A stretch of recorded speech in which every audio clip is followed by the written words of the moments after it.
ryatoranijwe. Nzahora nkwisunga, ushobora byose, kuko imigambi yawe ari myiza kuri twe. Uri buye rizima ryanzwe n'abubatsi, ariko ku Mana niryo ryatoranijwe. Mana we uri buye rizima ryanzwe n'abubatsi, ariko ku Mana niryo ryatoranijwe.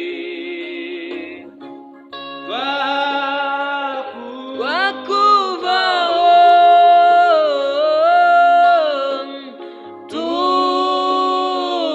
tukajya hehani, ni wowe ufite amagambo meza,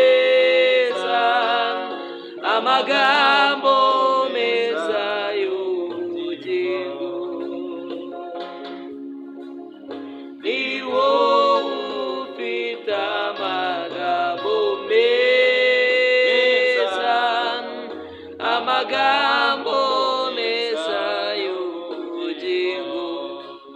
Ni wowe wenyine, ni wowe ufite amagambo meza, amagambo meza y'ubugingo.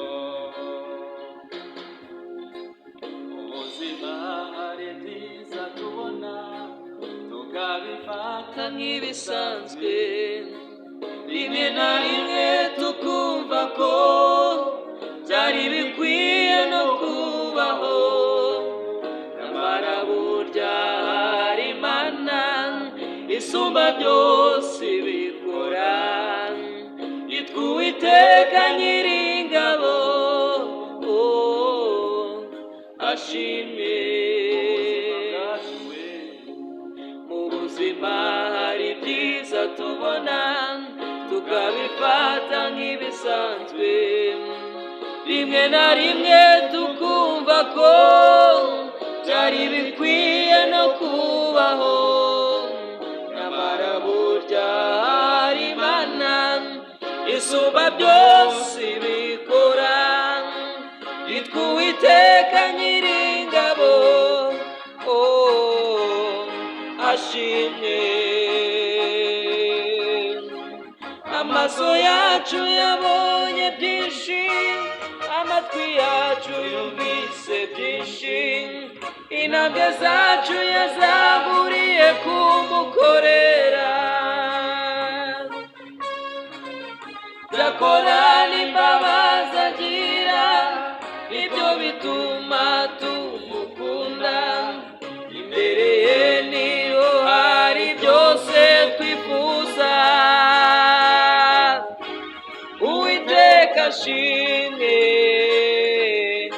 ashimwe. Uwiteka ashimwe, ashimwe. Uwiteka ashimwe.